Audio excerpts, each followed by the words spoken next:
Hello everyone, welcome back to Selene Apoptosis. Now let's go ahead and try again, and I think this time I'm going to just fully indulge into Selene. I'm going to lie to Hope, and yeah, just go full Selene. And was that always? I thought that was pitch black. Well. Go forth and guide me through the blue flames. Go forth and guide me through the blue flames. It's just all the same, I think.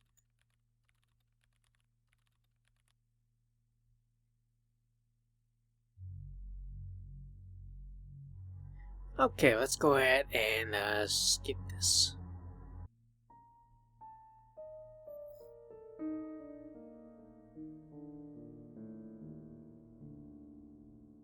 Okay, Hope, what are we gonna do? Let's come up with an explanation. To explain truth.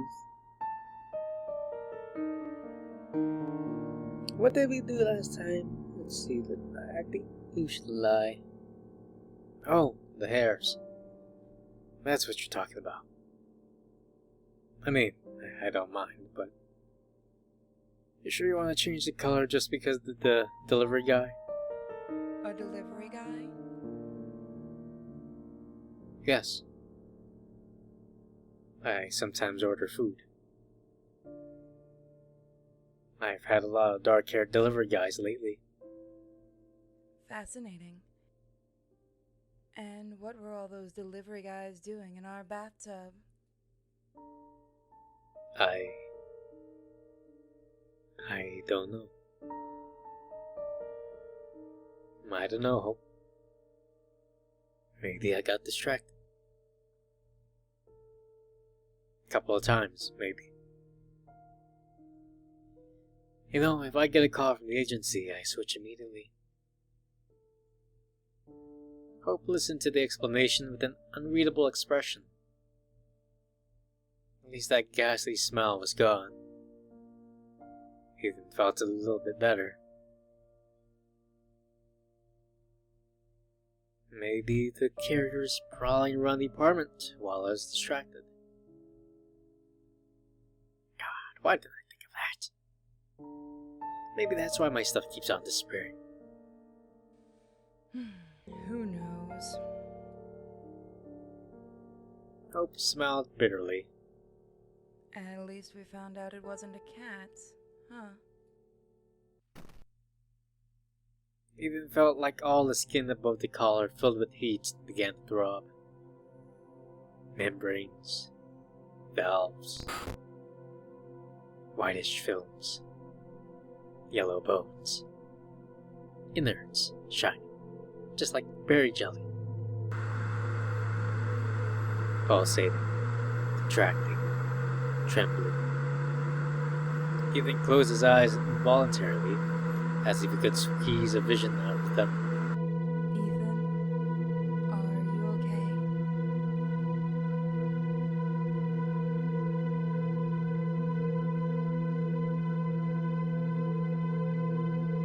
You look...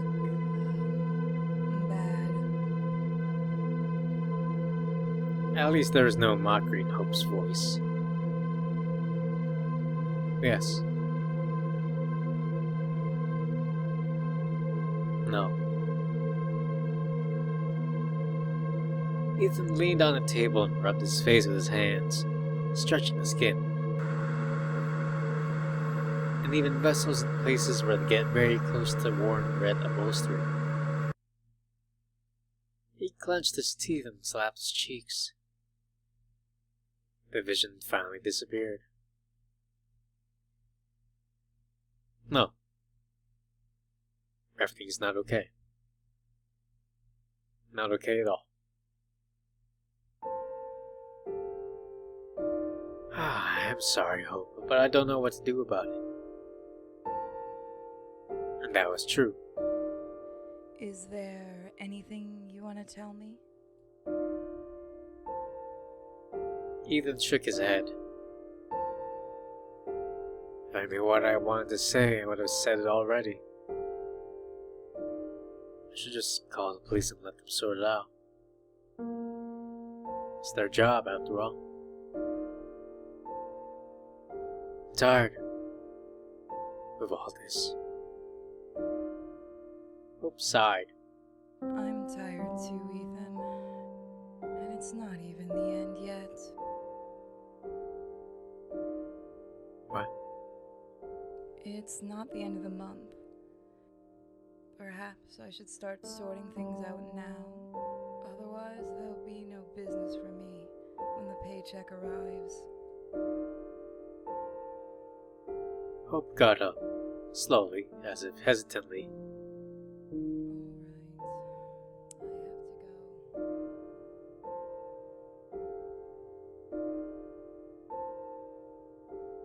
I'll be back late. See you tonight. Hope waved her hand weakly. When the door shut behind Hope, Ethan stood still for some time, listening to high-pitched tinnitus, thinking of nothing. His head either too light or too heavy for his body. Then he felt the small hairs on his neck standing up. Someone was looking at the back of his head. Ethan turned around slowly.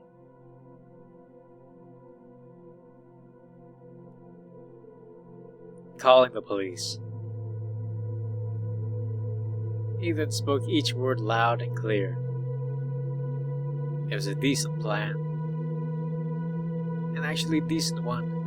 And it certainly wasn't funny in any way. And yet the girl sitting on the windowsill was silently laughing, covering white teeth with her hand.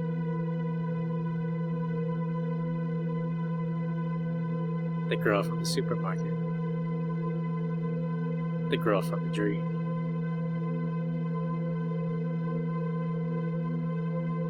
She was still wearing a light white dress, even though in the morning the temperature dropped to 50 degrees Fahrenheit, and it was going to rain. The straps fell down to the side, but the girl was in no hurry to put it back. She swung her crossed legs a little, looking at Ethan from under her brow, the smile of a child with a hilarious mischief in mind. Did I say something funny? The girl quickly raised her eyes and shrugged slightly, still holding back the smile. Just as before, she did not make a sound. Ethan even assumed she could be mute, decided to make one last attempt. Just one question. Then he calls the cops.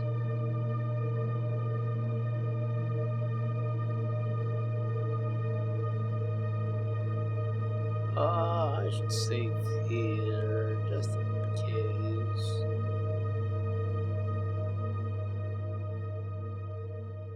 The girl's eyes became round, and her face turned into a surprised grimace.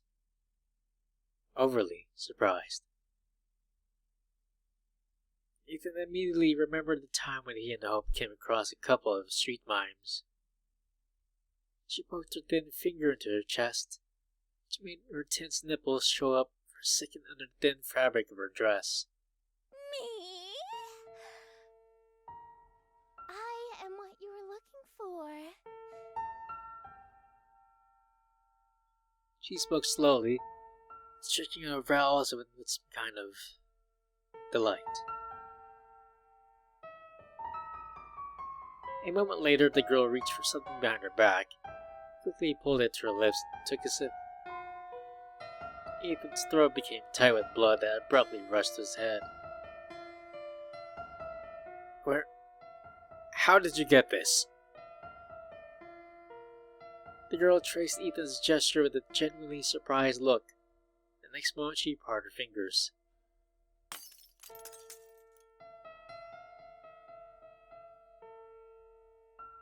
Hope's huge, colorful cup, the one they got at the store, tinkled hurtfully as it struck the floor and shattered to pieces.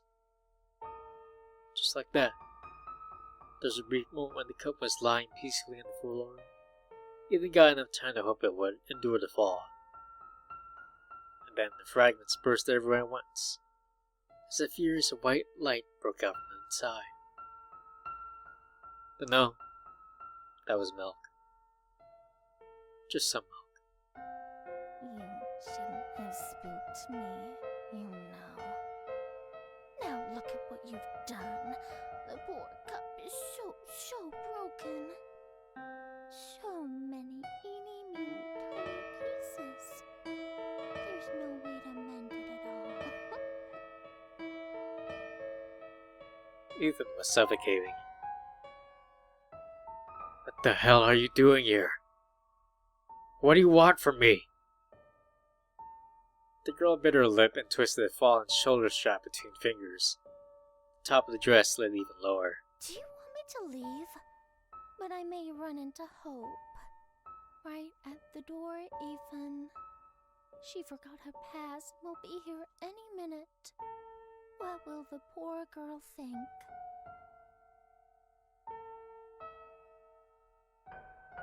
The girl looked over her shoulder and her face instantly lit up. It's her! Here she is! Hope is simply amazing, accurate to a minute. Hello. The girl turned over on her stomach, leaned on the sill, and waved vigorously to someone invisible. Her dress completely slid down. That bitch. Ethan would bet her tits were flashing right through the window.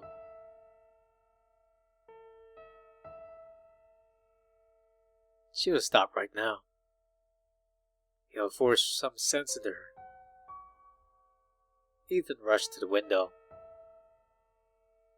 He was going to grab the girl's arm and drag her deeper into the room. Maybe he would have clenched her shoulder much harder than necessary. Maybe he would have given her a hearty shake before releasing her. But even in a state of frenzied rage, he did not intend to punish her. Let the police handle it. It's their job after all. Moreover, he wasn't going to get on top of her with his old body pressing against the glass. But he did just that. He failed to see how this happened. It was as if someone rolled the clock forward and, in a missing stretch of time, replaced the thing he intended to do. All he knew was his right hand already clutches the naked boob of the damn bitch, and his left is propped against the glass.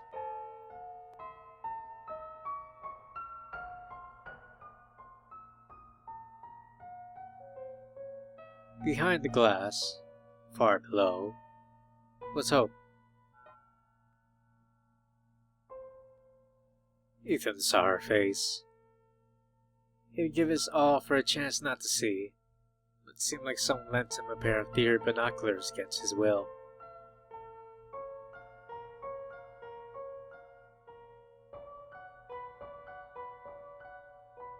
Ethan saw Hope's blue eyes turn glassy, her mouth opening as if she wanted to say something, but couldn't find the words.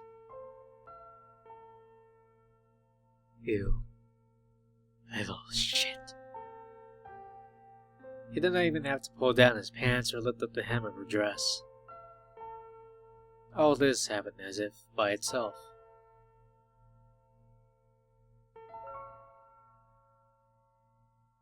When we finished, Hope was gone. His shallow, frantic breath surged in his chest and just wouldn't calm down. Ethan was crying, silently, without tears. And then the girl's neck turned counterclockwise, crunching all the while. Ethan had a momentary thought he hallucinated. At this very moment, the girl's neck twisted again. And again. And again.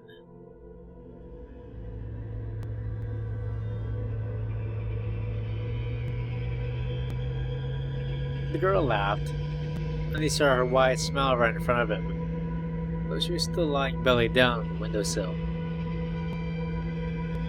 Her hand was no longer covering her mouth. He then saw her teeth, long and sharp.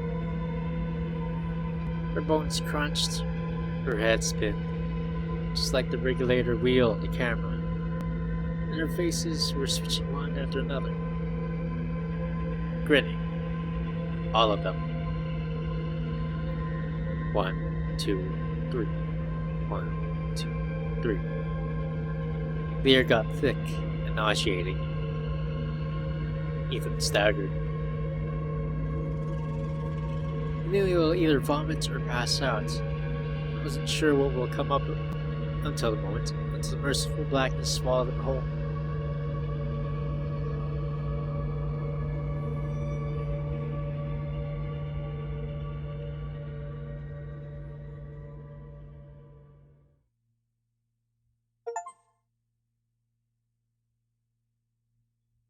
When he woke up, the horrible creature was gone. As soon as Ethan's mind could function again, he called Hope. She did not answer.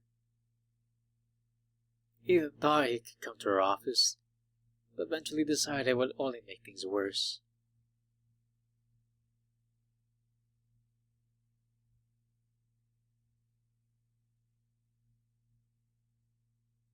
Hope returned sometime between late at night and early in the morning.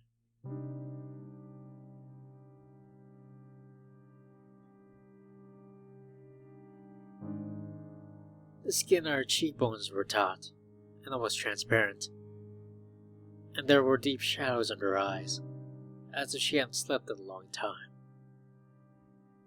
She smelled of strong alcohol. Ethan went out of the dark room to her. He didn't sleep, and didn't turn on the light either. Things that lurked in the dark, real or imagined, no longer frightened him. He didn't wish that something he had been dreading for the past month. He finally could name the feeling he had, would come out of the greasy blackness of the shadows and snap his neck. For everything in the apartment was mockingly calm, except for Ethan himself. Hope. Hope stared at him in silence, swaying a little. Instead of people, she had dark holes. I've been thinking a lot about what I would say to you if you came back. What can I say? Hope's face showed no emotion. It's like she didn't even blink. Anyway, I realized that I can only tell the truth, no matter how crazy it sounds. If I try to cheat, it only gets worse, right?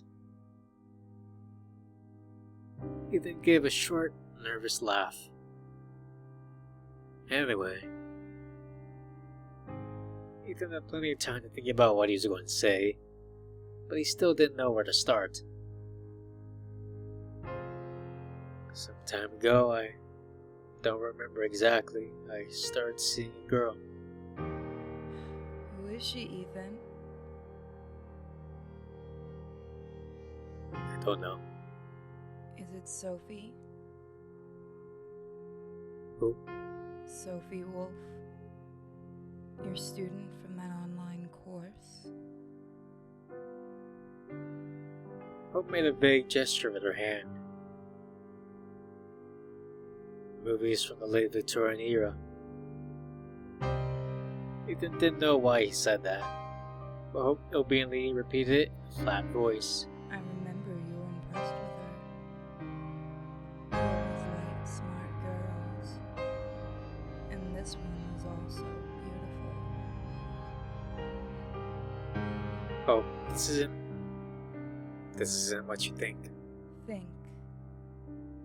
Who says I think? Thinking's too painful. Wait, hold on. He then disappeared into the room and came back a few minutes later. The darkness of the hallway was diluted by the light of the screen. Hope covered her eyes with her hand, either from the brightness of the screen itself or because she didn't want to see whatever there was. is it all about? Here. Look. Sophie Wolf. On the screen, in fact, was the profile of Sophie Wolf, the student. On the photo, Sophie was squinting, either from the bright sun or because of her curly red hair was getting her eyes. A small brown-haired girl snuggled up to her with a shy smile. They're a nice couple. If I remember right, they had a wedding this year. Then, who is... I don't know. And honestly, I don't care. I just want her out of my life. This bitch follows me. Well, she used to follow. But now I don't but think. I don't think I'll ever see her again. Is it good or bad? Oh, please. If you want to leave, I'll understand. But if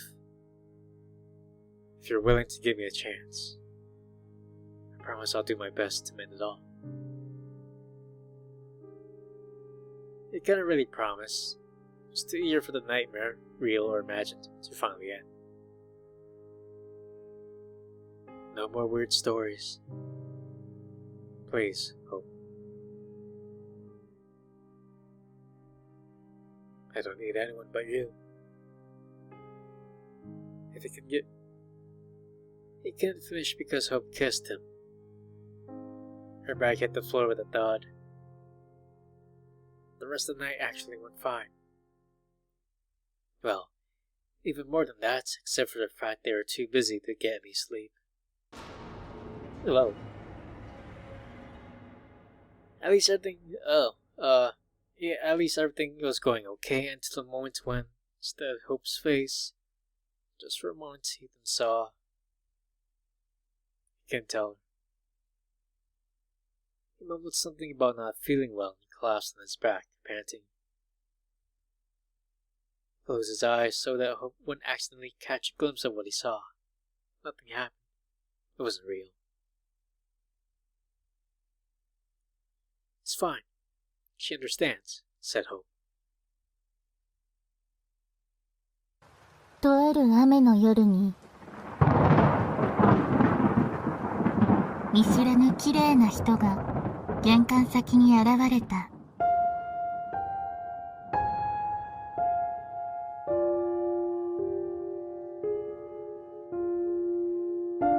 君は